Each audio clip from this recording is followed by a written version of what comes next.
Today I'll be talking on why real humans don't live for themselves. If you want your children to be real humans, they must not live for themselves. You must teach them that life is not about self. Life is not about living for self. So if your children don't want to grow up as biomasses, if you don't want your children to grow up just like normal masses that you see around them, gray mass. If you don't want to be a normal, regular gray mass, if you want your children to grow up to be humans, fully humans, then one of the most important values you have to teach them is that life is not about self. Unfortunately, the world is so deceived that everybody basically is living for themselves. But a society that becomes aware or carried away only by self and by living for self, that society will be self-destroyed sooner or later. So real humans, real people don't live for themselves. They live for others, they live for purpose, they live for eternity, they live for their maker. So real humans don't live for themselves. It is one of the biggest deceptions of life to think that life is about you. It is one of the greatest disservice you could do to yourself, to just live for yourself. To just live for yourself. Why is it deadly and foolish to live for yourself? Or once you begin to think that life is about self, you miss the road. You know, when we used to grow, when you are a child, we were born to be dependent. We were born to be dependent on our parents. So in our mother's womb, we were dependent on our mothers. That's why we have the what do you call it? The cord that joins you, umbilical cord that joins you with your mother. That is a sign of dependence right there, that you are not here by yourself, that the world is interconnected. And so when you are teaching your child, make sure, because this week we are teaching on how to become a hero to your child. So make sure that you teach your child that life is interdependent. And life is about relationship. So the umbilical cord symbolism between a child and the mother is a sign for us to know that the world itself is interlinked and interdependent, that we are all dependent on each other, and that there is a bonding that goes on in the world. Just like the mother is living for the son or for the baby also eventually is supposed to live for other people, for the parents and for the world around them. Our life that we have was not given to us for us to live a life just for ourselves. Anything that you have is not given to you just to be used as for yourself alone. When you begin to concentrate only on your own life, when you begin to concentrate only on yourself, you abuse life, you complicate life, and life becomes much more difficult, much more complicated for you than if you had lived for other people. As a matter of fact, when you begin to live for yourself, you begin to see more problems in yourself. When you begin to live for yourself, you are engulfed in a lot of personal glory or personal failures or disappointments of life. When you begin to live for yourself and just think about yourself, about your well-being, you become callous, you become insensitive to the world around you, and you become insensitive to the good people around you and to the people who are good to you at one point or the other as well. So life is not about self. In fact, to live a life for yourself is to lose. Once you begin to live for yourself alone and think only about your survival, you lose. You are the loser. You lose at the end of the day. So life is not meant to be lived for self. We are not created just to live for ourselves. We are given life so that our life might be used to be a blessing to other people's lives. Our life is given to us to be used as a blessing for the world. Our life is given to us to be used as a blessing to God and to His kingdom. Our life is given to us to be used in the direction that God wants it to go. So our life is a trust from God. Our life is God's confidence that is imposed on us. So we take that life and live it the way the person who gave the life to us, the person who owns the life, intended that life to be. And the person who owns your life is not you. The person who owns your life is God Almighty. And He wants us to use that life for His own purpose and for the plan that He wants us to use it for. But let me try to open your eyes to how people who live for themselves, how they live, and how real men, real humans are supposed to live. When you live for yourself, you focus on your emotions. Your emotions become the determining factor of your life. So that's why we as parents, we need to teach our children. Teach our children not to live for themselves. Because when they live for themselves, they begin to be carried away by their emotions. So it's not principles that matter. And they are not guided and led by principles anymore, by truth.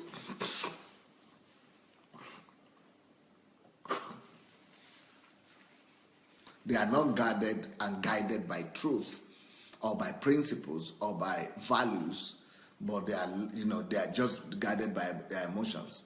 And you parents, if you are a parent here, or even if you are just a human being, you know that it is one of the most disgusting things that could happen to anyone is to be around somebody that is just focused on himself or living only by his own emotions. When your children are not delivered from emotions, when they live for themselves alone, they cause all kind of havoc. They cause all kind of trouble, all kind of they cause hysteria, they cause conflicts, they cause quarrel. They quarrel with themselves, with their friends and their brothers and their sisters. They get angry at their siblings. They shout, they cry. They get angry at their parents. They just cause a lot of havoc all over. That is because they are not living for values. They are living for themselves. It is one of the most disgusting things to have somebody just living for themselves. Egocentrism is the lowest form of living. Is a reason for conflict. It is the reason for 90% of all evil in life. Life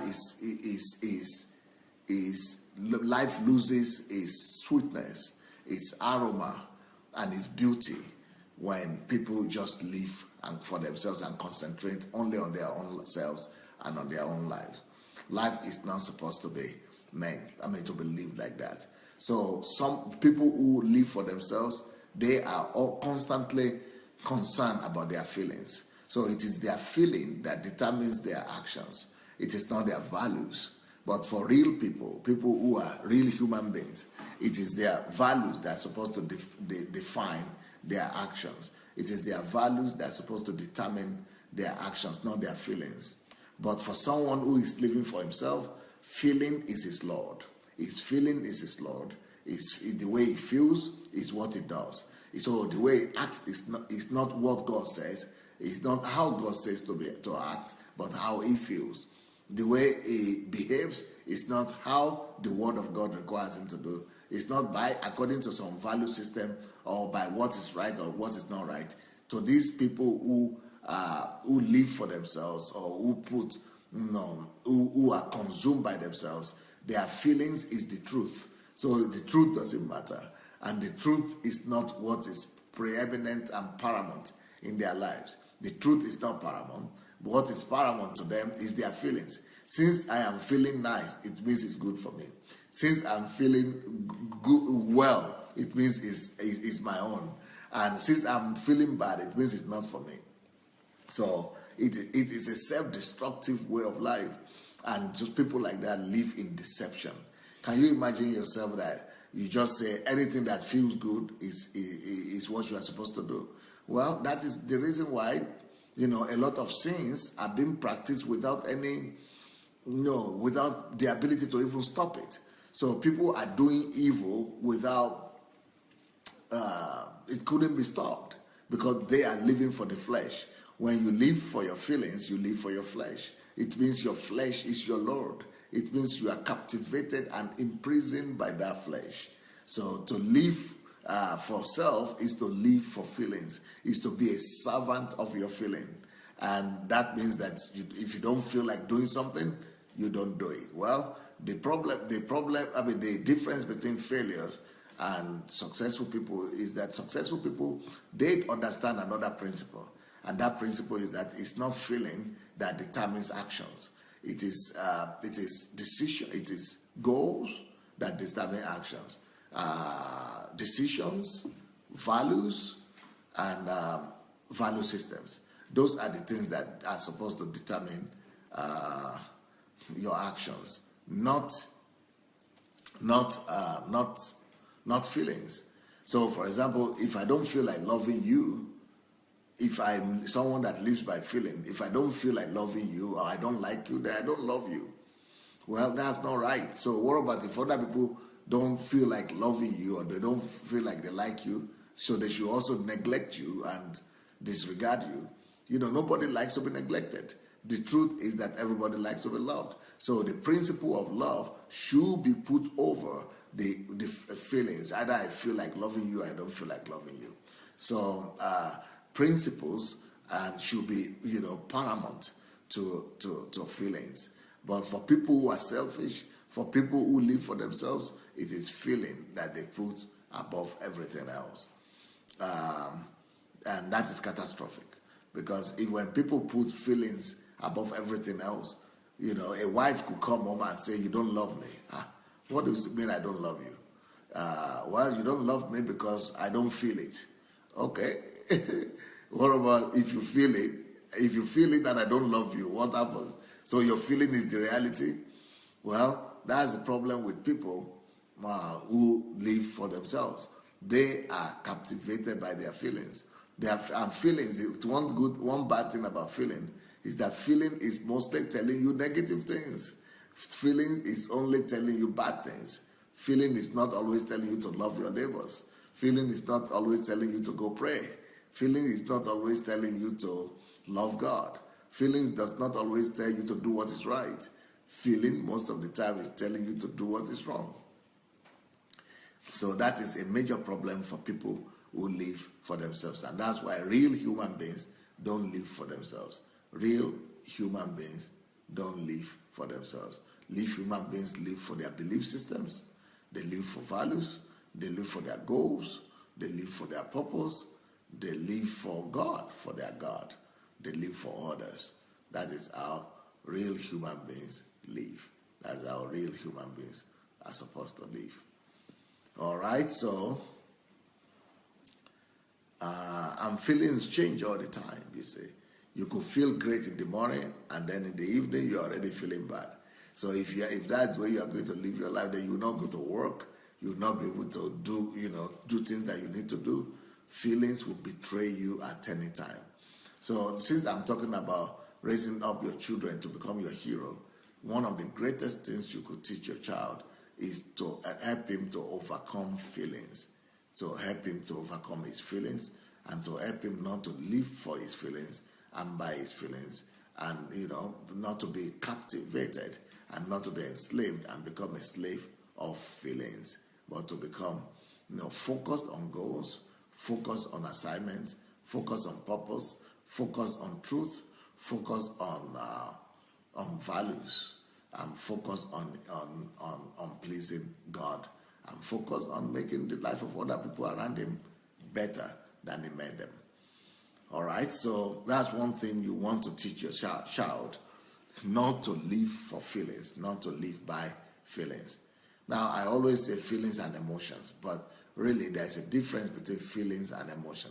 So the second thing that people, the second problem that people who live for themselves do is that they are enslaved and betrayed and let down by their emotions. So there is a difference between feelings and emotions. Okay, feeling is what is going on inside you, what you are feeling from inside. It's more subtle, but that feeling now leads to your action. But emotion is more of your expression. Emotion is how you express or how you fuel that feelings with energy, the life that you put into that feeling. And that is a negative life or negative energy or positive energy. So emotion is different from feelings. Emotion is the expression of feelings, while feeling is this root and the source of feelings. Now, somebody can be feeling one way. Let's say you are feeling like you love somebody, but not really demonstrate love in your emotions. But in your emotions, you could actually be demonstrating pity, or you could be demonstrating hatred or anger, even though you feel love for that person, but you could demonstrate anger and hatred. So that's emotion. So emotion is what communicates feelings. Feeling is more subtle and it's more hidden until you express it or unless you display it. But emotions is the amplifier amplifier for feelings. Emotion amplifies your feelings. Emotions is how you express those feelings. Emotion is what helps you to express and to demonstrate physically to others outwardly what you are feeling inside or whatever message that you want to pass across. So emotions is your expression of whatever feeling or reality is going on inside of you, and emotion could be, like I said, positive or negative. You empower your feelings by your emotions, and you use energy. You put energy into your feelings, and so people who. And another thing with emotions is that just like feelings, emotions, are mostly dependent on instinctive emotions are mostly dependent on what is going on around you. So it's about what you feel that you express. It's a part of instinct as well, because most people just want to express immediately what they are feeling, and they don't have the ability to control that emotions or to hold it back. So emotion is another thing that is very negative for people who live for themselves. And the thing with emotion is that unlike feelings, emotion is always visible. So people could always see your emotions, and emotion is always emotion is a form of communication. Through emotion, you communicate to others what you want them to know. So through your emotions, people know who you are. Through your emotions, people understand what's going on within you. Through your emotions, you express to people who you are or what you are experiencing, or what is going on in your life. So emotion is not supposed to be a dominating factor in the life of a real human being. A real human being is supposed to put emotions under the power of his will. He's supposed to put his emotion under the power of his decisions. He's supposed to put emotions under the power of his value system. A real human being is supposed to make emotions a slave to his will. So what does that mean? That means that you should be able to manage your emotions. You should be the Lord over your emotions. For a real human being, he uses emotion to express the right things, the right values that he is having. So emotions really are given to us more to help us establish, express, and magnify the value systems that we have in ourselves. So for example, if I'm talking right now, I'm talking just coolly, not emotionally. But if I really want to get your attention, I could apply the force of emotion and begin to speak more emotionally, more expressing it. So that way I'm using emotions positively, because I want you to really get this thing that I'm talking about. So I am amplifying my emotions. I am putting energy into the emotions, and I'm making the emotions to really come across. I'm putting emotions into my word. I am amplifying my words through my emotions. I am putting energy into my word. That way, I am using emotion as a tool. I am using emotion as an instrument. I'm using emotion as an instrument of expression, but expressing my purpose, expressing my goal, expressing my words, and expressing my target, expressing my so that's the way emotion is supposed to be used rightly. Emotion is supposed to be employed to to pass across a message, or to pass across an assignment. So through emotion, you are supposed to be using your emotions to accomplish your goal. You are supposed to be using your emotions for your purpose. You are supposed to be using your emotions to accomplish the purpose, the target, the intention that you want to establish that particular time. So let's say you have a value system or some virtues in you, or all those value systems, you are supposed to put them under the power. You are supposed to put emotions behind them and use your emotions to push each value system. You are supposed to use your emotion constructively as a microphone, or like you use loudspeakers. So that is what emotions are for. So you are supposed to use those emotions to magnify, purposefully to use them to magnify our goals and our purpose. But unfortunately, a lot of people don't know how to use their emotions constructively. So they don't use their emotions to accomplish their purpose, or to pursue their goals in life. Most of the time, we only use our emotions to demonstrate what we are feeling, or to express our frustrations, or sometimes we use our emotions to disguise our frustrations, or to disguise our true feelings. So a lot of people use emotions as an instrument of manipulation. So they use emotions to deceive people. So even though they are feeling angry, but they use emotions to laugh and to play again. Or they use their emotions to cover up. They use their emotions to deceive. They use their emotions to, or they don't feel joy, but they use their emotion to pretend that they are feeling that joy and to deceive people. So people use emotions either uncontrollably, or they use it to do wrong things, for deception, as an instrument of deception. That is what biomasses do most of the time. But if you are a real human, if you are a real personality, you are supposed to be using. You are not supposed to be under the power of your emotions. By the way, you are supposed to use the emotion to accomplish one goal or the other. And this is important for families, especially wives. One of the greatest or most horrible things you could do for your family is to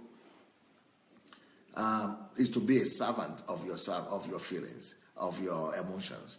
If you are a servant of your emotions, and if you don't learn to control those emotions, if you don't control, and you are not on top of your emotions, it could bring a lot of quarrels, conflict, and and sorrow in families. For as a man, I will tell you this, that what most men hate mostly in their families, is hysteria, or emotions, or uncontrolled, unbridled emotions from their spouses. A lot of men have left their families because of emotions. I'm going to show you a photograph here. Sorry, but this is not, so it is not to say I'm discriminating against women, right? But this is the picture of the of what men fear most in families, in their homes. Men hate it, and they just dislike it when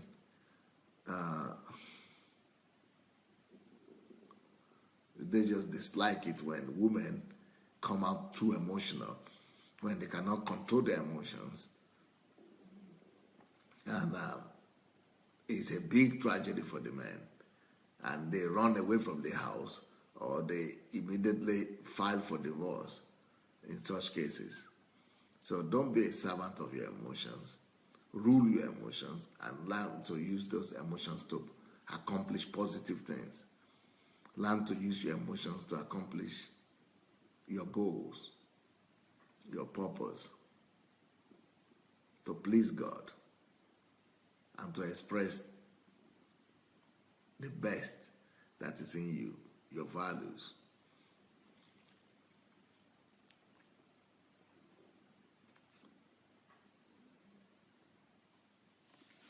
Yep. Feelings. The problem with feeling is, let me show this as a picture for feelings. Feelings could put you in depression. Feelings could make you to be disgusted. Feelings could make you to go into yourself. Feelings could make you to be oppressed. Feeling could land you in self-pity. So that's the difference between emotion and feeling. This is feeling,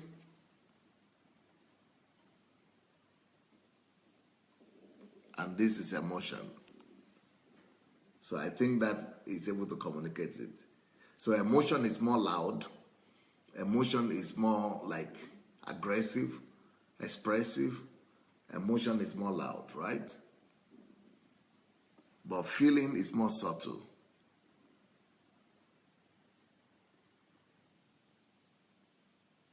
Feeling is more subtle. But it could lead you to depression as well.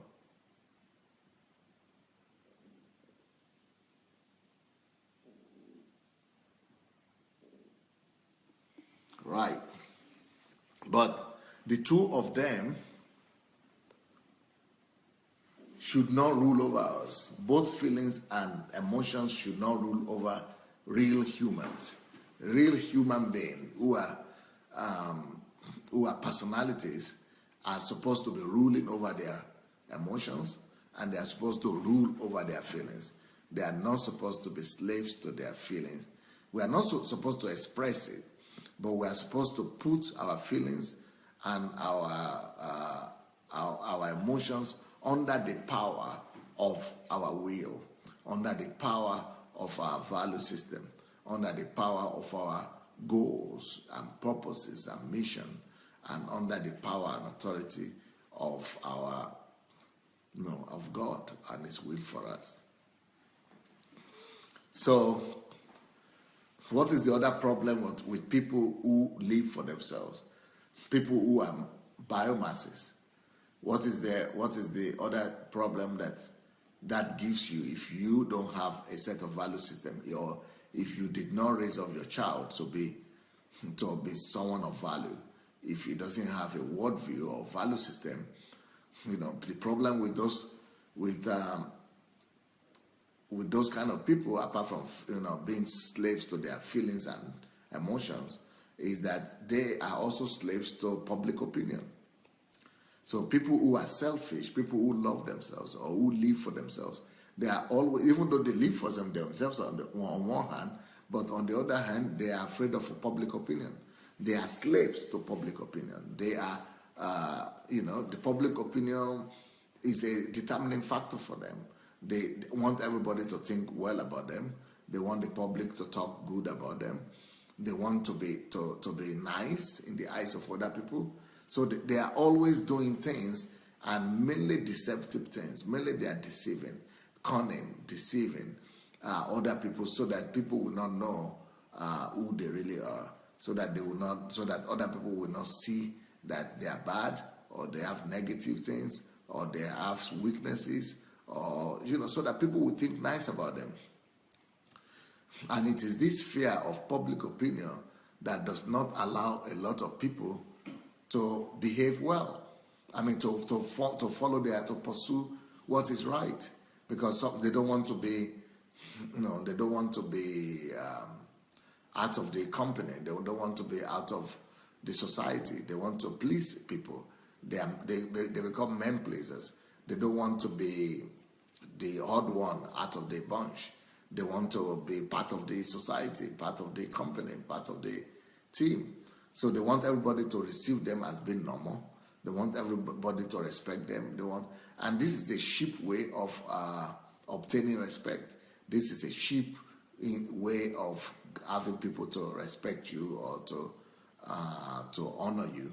You could get honor and respect on your own by your achievements, by attaining your goals, by fulfilling your promises, by just living by your values, by being a person of value. You could actually gain more respect than by being under the influence of public opinion.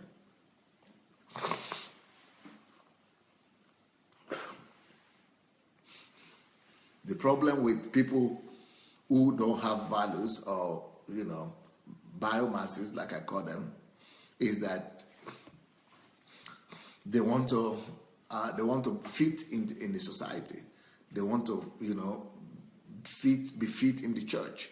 They want to fit in the opinion of, if majority of the church members think like this, they think like that. If that is what everybody is saying in the society, that's the way they will say. So they could call black white, or white black, because they are not strong enough. It's not necessarily because they are thinking like that. Most likely they have their own opinion, but they don't express their opinion. Most likely they have a different opinion, but they don't say it. Sometimes they say it in their kitchen or in their bedrooms to their friends, but they don't say the truth, what they really feel, publicly, openly to other people. That is because they are biomasses, because they are more concerned about preserving themselves, preserving their own reputation than preserving the truth. For people who are biomasses and who are egocentric, the desire and the desire to be preserved, for their reputation to be preserved, for their name to be preserved, the desire for them not to be ashamed or disgraced is stronger than the desire to live by the truth. So the truth is secondary to them. Values or value system is secondary to them. What takes preeminence in the life of these people is self-preservation. Self-preservation. They want to feel nice all the time. They want to make sure that everybody likes them. They want to make sure that nobody knows who they really are for who they are. They want to make sure that everybody, falls in line with the picture or with the imagery that they have painted about themselves. And so they will do everything to preserve that reputation and that image and expectation of people from them. So that's why we say these people are not totally human yet. These people are not fully human because they are not having principles. For you to be totally human or fully human, you must be more dedicated to principles than you are dedicated to convenience. You must be more dedicated to principles than you are dedicated to feelings or emotions or even the fear of public opinion. So people fear public opinion because, of the instinct of self-preservation. It is a form of instinct as well. So they want to preserve themselves by all means. And that is why they compromise. They compromise. So the question I have is, for you, what is your attitude to public opinion? What is your response to people's opinion about you? What is your response to What do you feel about public opinion? Are you sure there are not some things you are holding back in your life today because of public opinion? Because you are afraid of going all the way. Because you are afraid of stepping out, because you are afraid, you are concerned for what people will say about you. And there are so many people who are not stepping out to their destiny today because of public opinion. I think everybody should ask themselves this question. I think you should ask yourself this question. Are you sure you are fully doing everything that you should be doing right now, and that public opinion is not holding you back? Are you sure that public opinion is not stopping you from starting that video project? That public opinion is not stopping you from, starting that NGO? Are you sure public opinion is not stopping you from, doing that, I don't know, platform, something on social media? Are you sure that public opinion is not stopping you from, sharing even this message here? Are you sure you are not afraid what people in the church will say? Are you sure you're not afraid what your pastors will say? Or are you not afraid? Are you sure you are not afraid of the fact that if your pastors know that you are sharing these messages, that they are going to silence you and they are going to push you away? Are you sure there are some things that you are not doing today because you are afraid of what the public opinion will say, or what society around you will say? Of course, I know there are some times when you need to be tactful, or you need to be strategic and not quite display your secret or not reveal your plans or yourself. There are times for everything. There is time for everything, right? But when you begin to live under that fear, when you begin to live under the fear of the fact that you don't want people to say bad things about you, or you don't want to expose or reveal who you are because of some things, and then you are a slave still. You are a slave not just to yourself and to your selfishness, but you are a slave to the world around you. You are a slave to public opinion. You are not fully human yet. Full personalities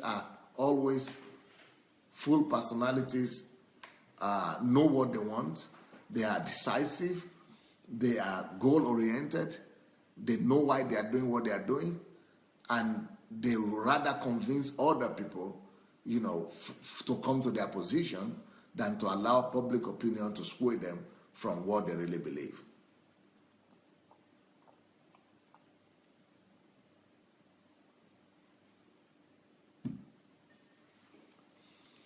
SCNMM is saying, is there really any difference between emotions and feelings? It means you came late. Go get a copy of this message, and the way to get a copy is just share it.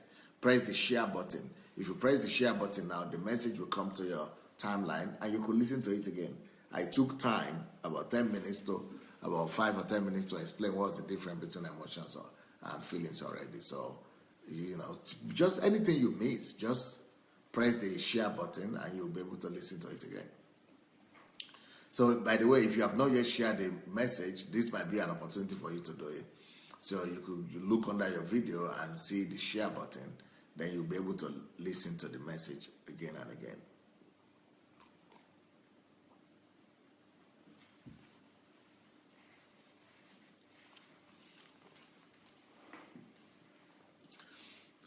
So the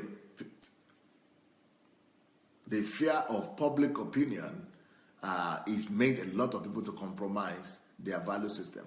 Okay, for example, I was saying the other day that I'm totally surprised that a lot of people are not speaking in Nigeria, are not coming out to speak against drug trafficking, and why mainly a segment of the society is carrying drugs. I said, why are you not speaking against this? Why are you not raising your voice? I don't want them to attack me. I don't want them to criticize me. So it means these people are not personalities. It means that these people are not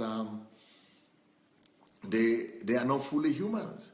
Everybody that knows what is right and is not doing it because of public opinion means that it's not fully human. Anybody that knows, that has a value system and says, I have this value system, but I cannot fight for it. If you don't fight for your value system, it means you don't have that value system. It means that value system is not yours. It means that you are just saying that, but you don't really live by it. Those value systems are not yours. Even when people say, oh, but I don't do it, I don't carry drugs, I don't do it, but you are condoning people who do it. No, I don't condone it, but you cannot speak against it. Yes, I cannot speak against it because, it's not my business. And when you hear people say it's not my business, normally it is because they are not fully humans yet. It's because they are biomasses. Those are manifestations of biomasses. A lot of times, nobody talks about these things. You don't get to hear these things. So all these things I'm giving to you, they are manifestation of biomasses. Biomasses, people who are not fully human, even though they have legs and eyes and mouth and they talk and they dress and they have education or something, but that doesn't mean that they are fully humans yet.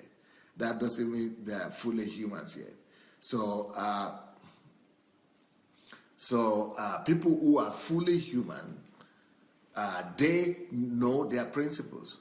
People who are fully humans, they fight for their principles.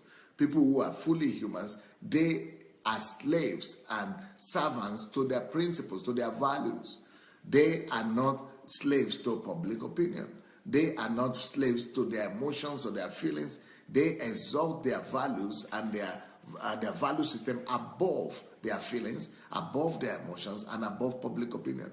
So when the other day I was talking to somebody about some things in our country, and I said, why are you not talking about it? Oh, look, we talk about it. The government is bad. And the government is bad, but you said this thing is armed robbery is increasing. Why don't you talk about it? I'm afraid of what people will say. We don't know, oh my, how can I explain this to you? There is a difference between being biological mass, that is being human, just being human, like a biology, like a human being, and being a person, being a fully grown human being. So it is totally different. For you to be a human being, or for you to be someone, a human being, you just need to have physical features. So unfortunately, people have reduced human beings only to physical features. So do you want people to say you are a human being only because you have body? Or do you want people to qualify you as a human being because of your qualities, because of the values you have? Of course, it is the quality, the content that is supposed to make you human. It is not your emotion, your body that's supposed to just make you human. It is your personality that's supposed to make you human. And that's exactly what I'm saying. That these are the things that people who are personalities do, and people who are not yet personalities don't do. So even though they are human in the physical being, but they have not grown up to be human yet in their person, in their personality. So a fully human being, a full personality does not live under the power of his feelings. He does not live under the power of his emotions. A fully human being does not live under the control and the power of public opinion. And then let me tell you another one that is really a big one for my country, personally where I come from, and for the West, and for the rest of the world. Will you believe it if I tell you that a fully human person does not live out of self-interest? The motivation of a fully human being is not self-interest. If the person that is fully human doesn't put his self-interest above everything else. There are some things that should always be above and over your self-interest. What are the things that must be elevated above your self-interest? Number one, values must be more precious to you. Values must be more highly placed in your life than your own interest. Values must be over and above self-interest. That's number one. Number two, love. Love must be placed over and above self-interest. That is why God said, that's why the Bible says that we should prefer others before ourselves. That is the greatest manifestation of love. The ability to prefer others, to put the interests of others above ours. That is the only personalities can do that. So you could be a Christian And the fact that you are a Christian and you go to church does not mean that you are a personality yet. For example, how many Christians do you know who are able to always put the interests of others before themselves, before their own interests? How many Christians do you know that put the interests of others above their own interests? Whereas that is exactly the same the thing that God says we should do. That is the elementary requirement of the Bible. Why do I say elementary requirement of the Bible? Because the Bible says to love your neighbor above yourself. Not just as yourself, but above yourself sometimes. I mean, to put the interest of others above yourself. So to consider others. But if you see any society where crime is spreading, where evil is spread about, where negative things, where deception and fraud and tricks, and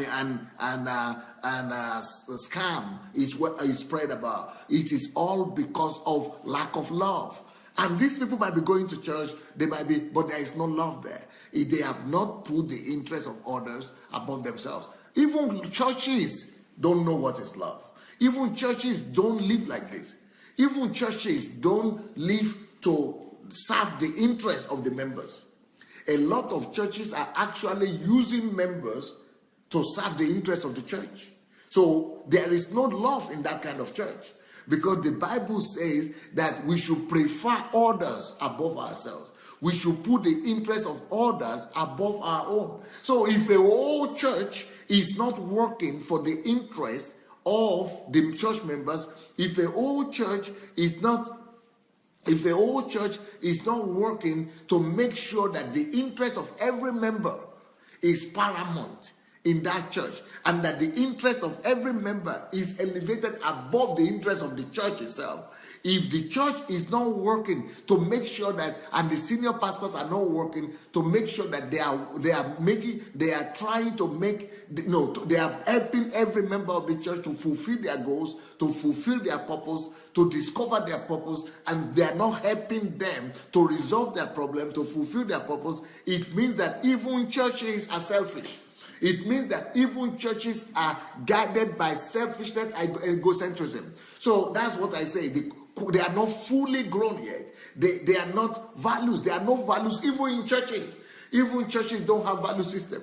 Even churches they are not fully grown. They are not even in accordance to the word of God. The word of God says to prefer others. Who should you prefer? Who are my neighbors? I mean, your neighbors are your members. First of all, who should you prefer above yourself? First of all, it is the members of the church. The members of the church should be the first people to experience the love of God. How do you make them to experience the love of God? By loving them above yourself, by preferring yourself above them. At least the church should practice that, even if not all members could practice that. So what am I saying? But most people, even churches, are just biomasses. They are not fully human yet. Because to be fully human, you must always put your self-interest at the backside. You must make sure that you don't just live for your self-interest. You don't just fight for your own interest. You don't use other people for your interest. But we live in a society where everybody just uses every other person for their own interest. People use their church members for their own interest. Church members use other church members. That is why it is easy for schemes like MMM to prosper and to flourish in our country. Because, everybody is used to other people using other people for their own interest. Everybody is just using other people left and right for their interest. And because they are using other people for their own selfish interest, nobody even sees danger anymore. Nobody even sees evil anywhere. Nobody even sees anything wrong. They are not seeing anything wrong because they are even saying, because I'm just smart. So I'm just smart, and because I'm smart. I'm smart because it's good for me. I'm smart because it is, I win for me. As long as I win, then it's good. As long as it's profitable for me, then it's good. Or as long as, I gain, then it's good. And that is unfortunate. So when you are a full human being, you don't put your interest above the interest of everybody else. That is egocentrism. That is what biomasses do. But when you are a fully grown human being, when you are a personality, you learn to hold back your own self-interest a little bit. You first of all consider, this thing that I'm doing, is it good for other people? Is it profitable to other people? Is it strengthening other people? How is it a blessing to other people? You consider other people's interests. You consider other people's well-being before you push your own agenda. It doesn't mean that you are not purposeful. It doesn't mean that you are not driven by goals and purpose. It doesn't mean that you are not goal-oriented. It doesn't mean that you are not pursuing your goals and your vision. But while you are pursuing your goals and vision, you are not doing this at the cost of, to the detriment of other human beings. You are thinking about the interests of people around you. You are thinking about the interests of the world around you. And you are thinking of how to better the life of the people around you. That is what it means to live for others. Not because you want something from them, not because you want, I heard that there are some churches that if you are not giving tithe and offering, that you cannot even see the pastor. That if you are not giving, that some churches, that it depends on how much tithe and offering you are giving before you could get attention in church. So the church is become egocentric also. So if the church is egocentric, who can teach values? Where can values come from? How can we blame the society that the value of the society is collapsing when the value of the church has collapsed, when the whole thing started in the church? And it is horrible. And the Bible says rather that we should rather look for the weak in the body and minister to the weak first, and that we should love those people should love those people who are our enemies, and we should love people not because they love us. We should do good to people not just because they do good to us, but people who don't even do good to us, we should do good to them. We should invite people to parties and things that people that cannot afford to give us back, that cannot afford to say thank you to us. We should do things not for selfish interest, but for ego, for biomasses. For people who are not fully human, they do everything only for self-interest. It is self-interest that they put above everything else. So anytime you see a church that is putting self-interest as the paramount, the interest of and is not caring for every particular church member, you need to run from that church. That church has lost values. That church has lost value system. That church has lost the focus. The Bible even actually says it is the members of the body that are weakest, or that are that are weak, that should be cared for most. That the resources of the church should be used to support all the people that are weak, that don't have resources. It is not the powerful people that the church should be, focusing on, but it should be focusing on the weak. Because if the church itself is like this, then we now see that everything, the destruction and the erosion of values starts from the church. So, unfortunately, people who are not fully human, the way you know it is that they put their own interests above everything else. They push themselves, and they make sure that their own interests rise above and over all the interests of all other people. They don't think about doing good to others. They only want to use others for their own interest, and they are not thinking of how they could give back. So, and most of these people, they base their decisions and their actions on what is it going to give me. If you see people who are always basing their decisions on what is this going to give me, or what am I going to have from this, you want to run away from them. They are not fully humans yet. They are biomasses. About 97% of the world is biomass anyway. So most people live just like this. But that's why I'm teaching this, so that we will be different, so that we will not be we will not be motivated just by self-interest in what we do, but we should be motivated by love. We should be motivated by God. We should be motivated by values, by value system that we have. We should be motivated by our goals and vision and purpose in life. We should be motivated by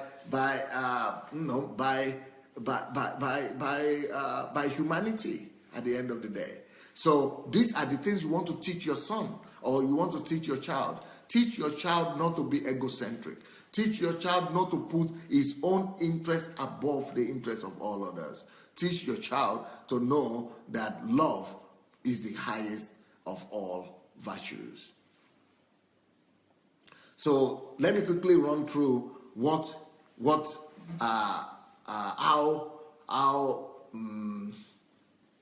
how a fully grown human behaves.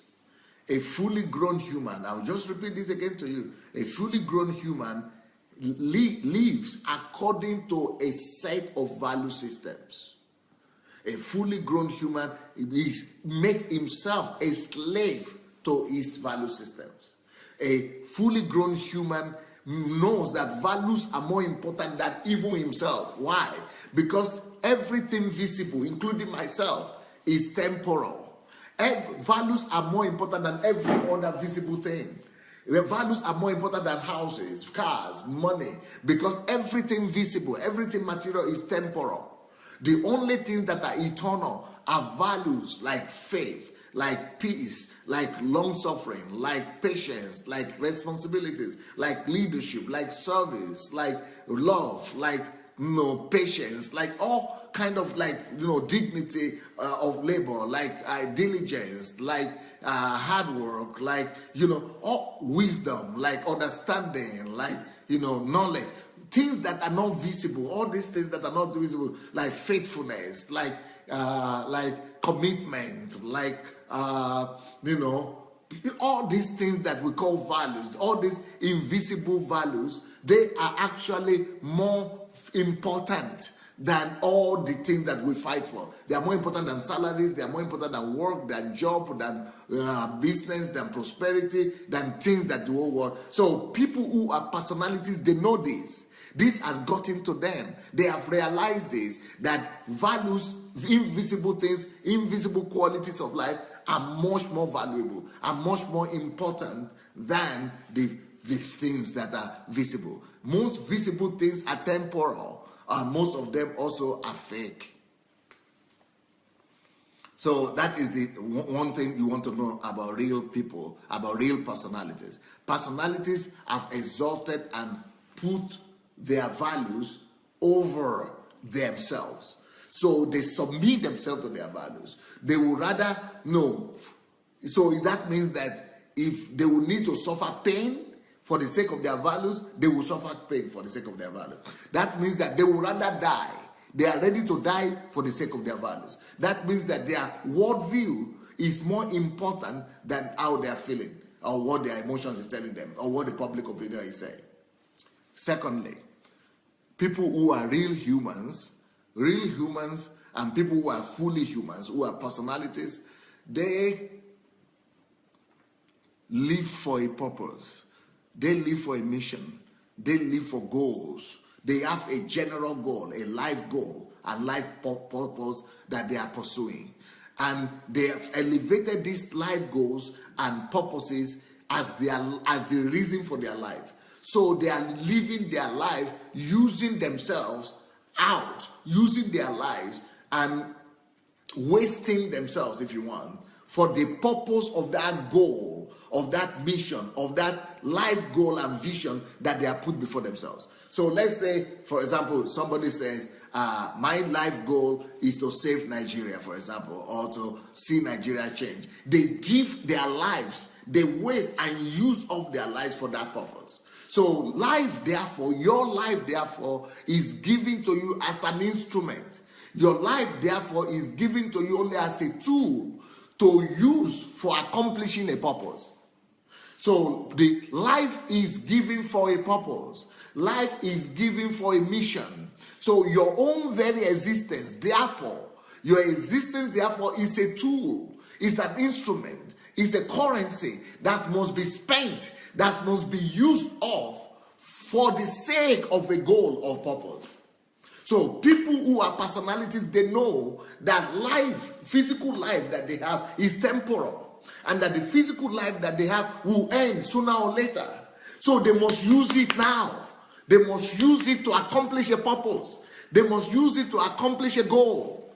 So that's what personalities do. They use their life off every day. Not for themselves, because if they use their lives for themselves, they will perish. They know they will perish. So if they live their life only to invest in themselves, when they perish, their lives perish, everything perish. And that's why people go to hell. People go to hell because they live their life only for themselves, or for physical things, or for empty things. They didn't gather wealth and treasure in heaven. So there is nothing waiting for them in heaven. Heaven is not waiting for them. They have used their life only for themselves. So when they die, their life dies with them. And that is eternal death. That is the eternal separation from God. And that's why people go to hell. They did not invest their life for something eternal. They did not live for the invisible values. They did not live for the invisible things that last forever. Only invisible things last forever. Only values last forever. Only things like love, where you live for love, for service, for helping others, for responsibility, leadership, for purpose, for goals, for mission. That is when you live for things that are not visible, for things that are not eternal. That is when your treasure is in heaven and your heart is there.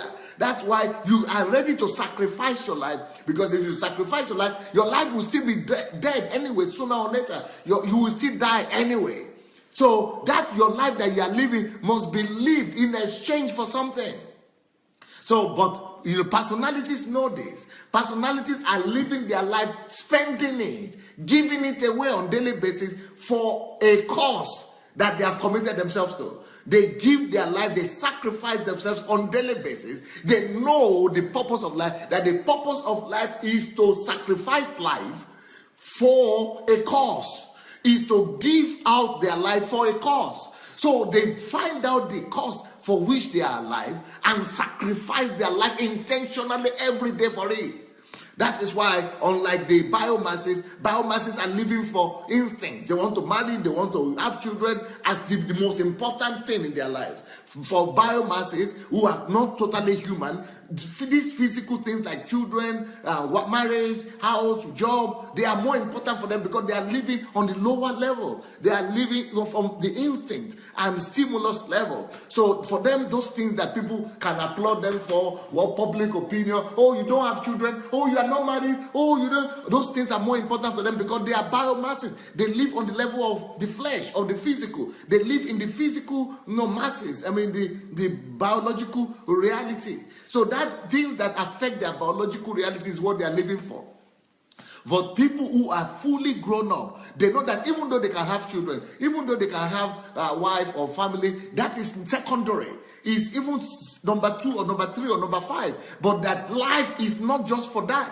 That is why when we die, we don't go to have children in heaven, and we don't get to have wife in heaven, because they are not the purpose for the real life. Life is for a mission, and that mission has to be eternal. That mission has to be invisible. So the invisible things for a real personality is more important than the physical things. So that's another thing that real personalities and people who are fully grown, fully human, another way to know them is that fully human people, they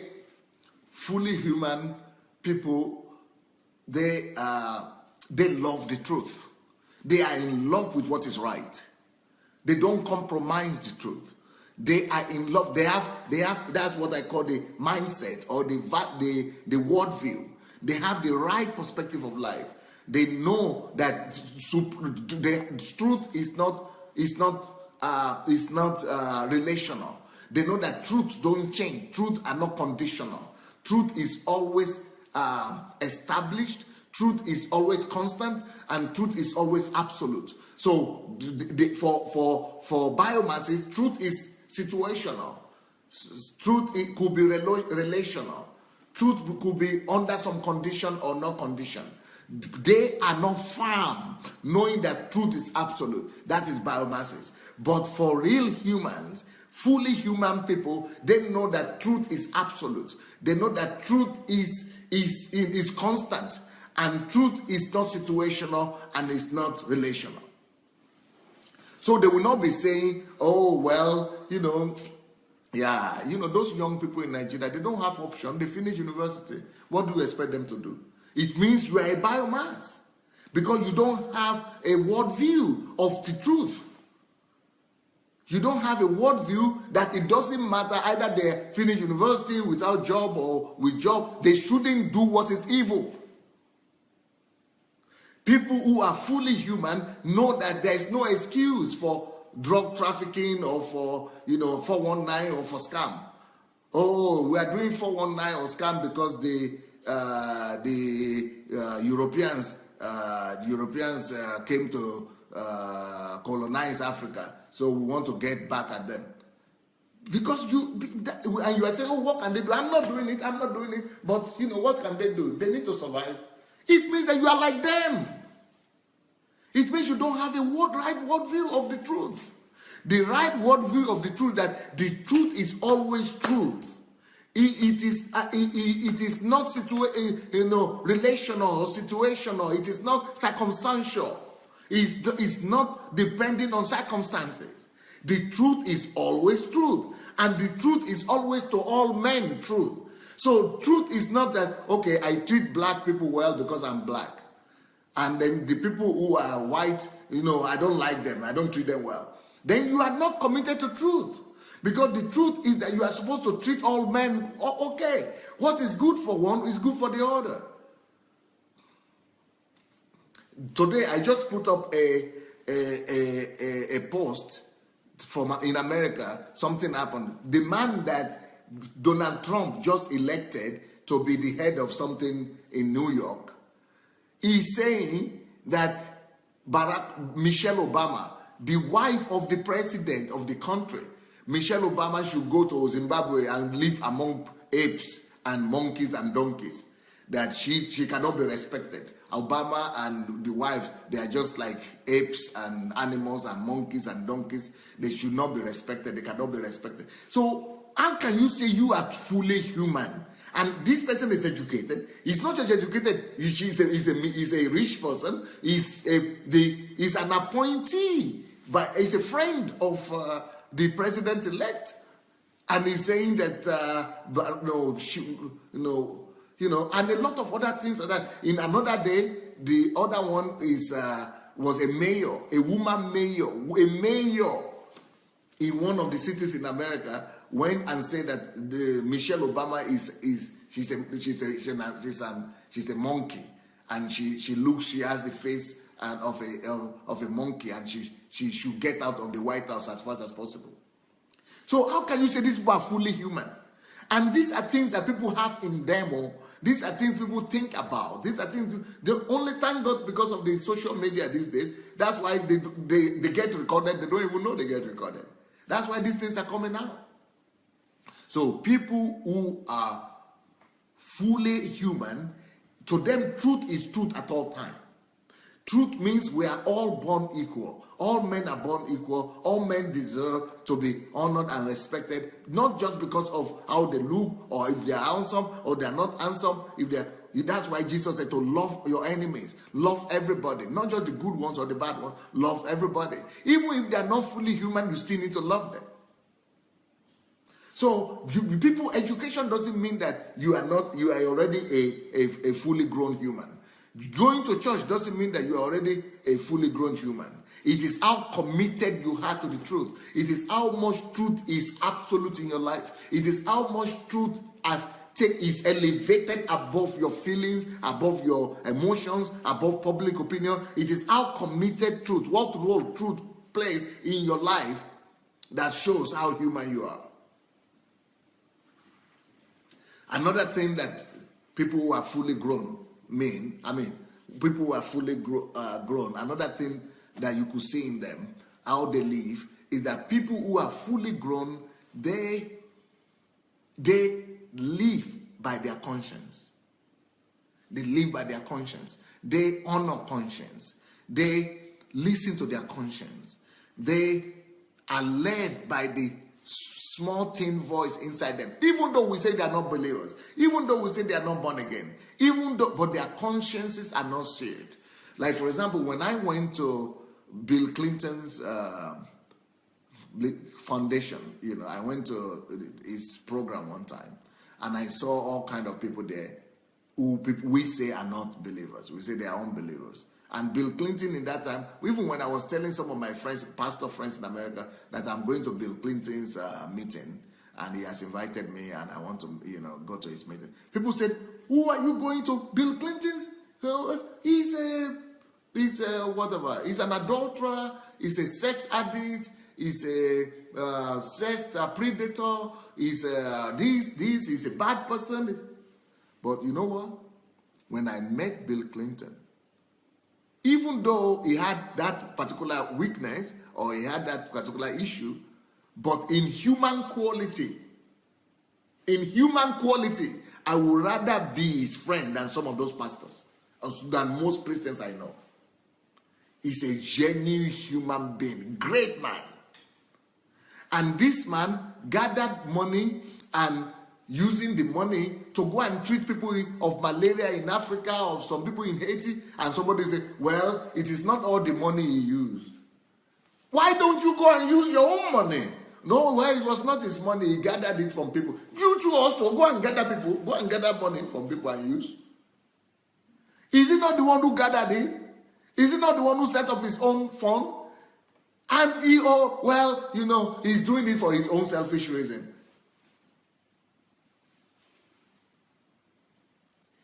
We say we are Christians. Please go and share this message, please. Everyone who has not shared this message, just go look under your video. You will see a share button. Go share the message. Why are you saying that? Oh, okay. He was supposed to take care of 1 million Haitians, but he took care of only 100,000. So where is the rest of the money? Is that your problem? What are you doing? So but when I met those people, I met Bill Gates, I met Richard Branson, I met Warren Buffett, I met Bill Gates, I met all these people that we say they are unbelievers. But when I talked to them, sat down with them, they were giving out their wealth. Yeah, I was in the meeting when Warren Buffett signed a check for $30 billion of it.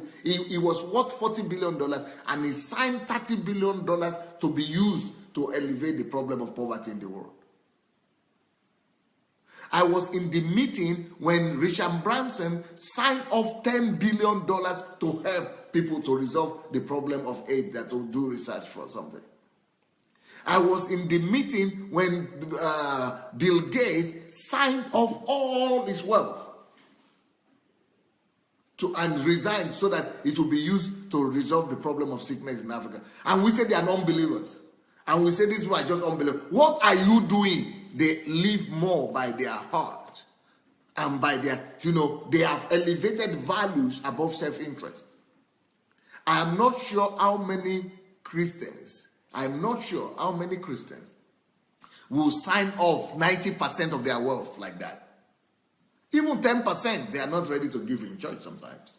Talk less of 90%.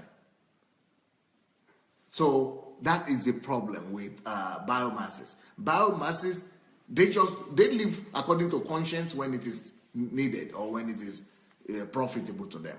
But their conscience has not been elevated above themselves. And then we point accusing fingers at other people that is bad, this one is bad. But he is doing much more better things. He is living in a higher level than as a human being, as a fully human. I'm not saying they are born again, but somebody might not be born again, but be more human than those who are born again. Some people might not be born again, but they have more personalities. They are more human beings. They are more fully human than people who are born again. There are a lot of born again people who are not fully human yet. But there are a lot of people who are not born again but are fully human.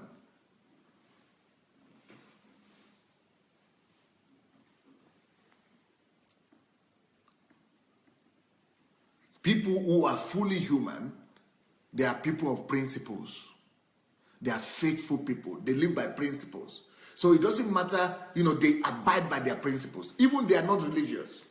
The other day I told you the story of a big pastor in Nigeria, one of the top 2 to 3 biggest pastor in Nigeria. went to London, and they were searching him. And he gave them his passport. They say, who are you? Are you sure you are the one here? And they were delaying him and searching him. And he was saying, I am the one now. And they were saying, okay, tell us the message that you preach. He said he's a pastor. Tell us the message you preach on Sunday. So our pastor, big man of God from our country, from Nigeria, was telling them, young lady, I cannot lie to you. He said, I cannot lie because I'm a pastor. So the woman who is an unbeliever, an English woman who is not a Christian, said, so you cannot lie because you are a pastor. So if you are not a pastor, it's okay to lie. Or other people who are not pastors are allowed to lie. She said, I'm not even a pastor or a believer, but I don't even think like that. That, because I'm a pastor, I cannot lie. Any human being should not lie. Any normal human being should not, because that is this person is not a believer or is not a pastor, but she has the right value system. She is committed to principles. And that is why the Western society is still standing better than the developing countries, because there are principles of law that is elevated above humans, above your desire, above your wishes, above your position. The law is exalted. The principle. So people who are personalities, they are like that. They are more faithful and committed to principles. It doesn't matter if they are Christians or they are not Christians. And that is why a lot of people in the West don't like evangelicals. Because what do evangelicals say? The evangelicals said, if you are a gay person, you are a bad person. Oh, we shouldn't talk with gay person. We shouldn't talk with, what do you call the women gay? Lesbians. Don't talk to lesbians. Don't talk to gay people. They are bad people. They are going to hell. They are agents of Satan. They are this. They are that. Oh, you did abortion. Oh, okay, you are bad. Oh, you did abortion. You did. Okay, you did. Oh, we just condemn people. But that is why the unbelievers don't understand the evangelicals. They hate us because they say, okay, because he is gay, does that make him less human being? You are supposed to, and the Bible didn't say we should hate gay.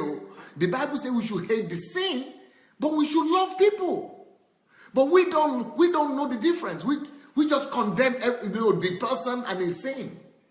But we have got to learn to love the gay person, to love the lesbian, to love the abortion person who did abortion, or who did abortion doctor, or anybody who did abortion. We should try to love them, despite the fact that we disagree with their sins. But it's like Christians don't know how to put that balance in.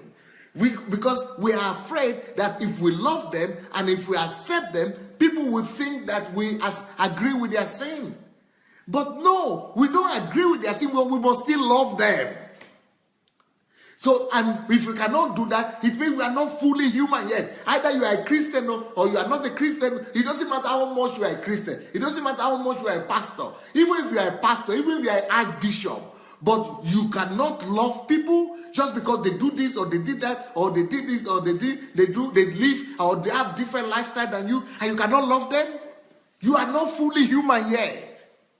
People who are fully human, they elevate the truth. They are more committed to principles than their feelings. Yeah, they don't feel nice about the fact that you are gay. They don't feel nice about the fact that you are doing abortion. But they still have to love you. This is the Bible standard. Sometimes I wonder who is a Christian.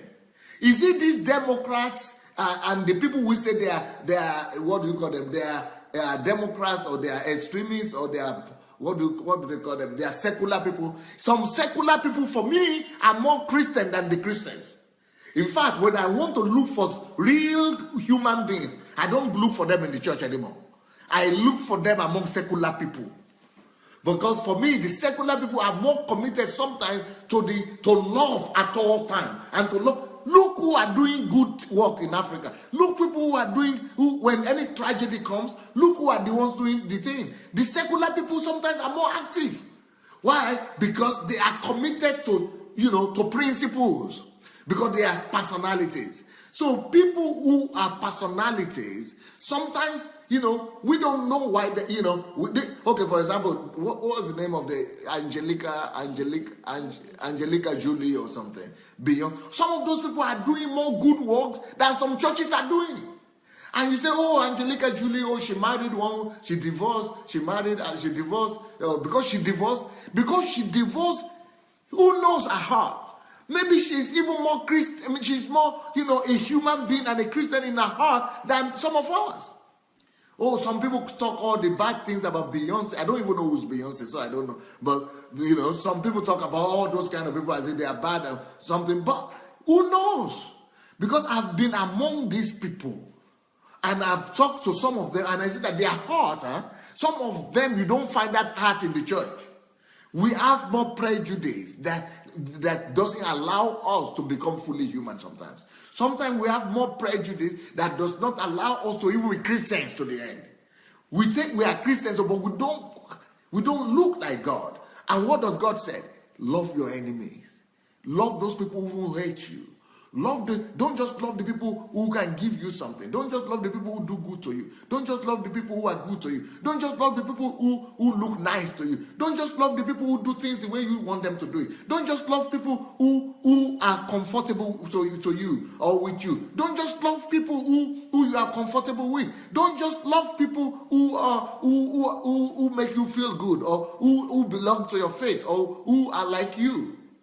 Love all men. That is Bible. But you show me the Christians who are living like that today. Love all men, even the gay people. They will run you out of church. Love all men, even the lesbians. They will criticize you and chase you out of church if you do that. But really, we are supposed to love all men. Not their sin. Because in our churches also, even though we have church members that are not gay, that are not Beyonce, but all of them are sinners. You show me one church where there are no sinners. But we love them. Even though we might not be aware of their sins, or even when we are aware of their sins, we don't love their sins, but we love them still. We still forgive them because they are part of us. So what is the principle here? But the Bible really says to love all men. What is the time, by the way?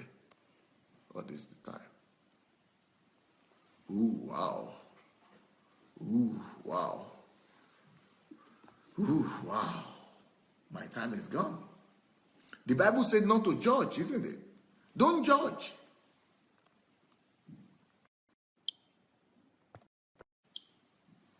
But what do? The people who don't judge most that I know who don't judge are the people who are secular. They're the ones who judge less. But we are the chief judges. Why the Bible said don't judge you? We condemn, we judge. We should judge sin. We should condemn sin, but love humans.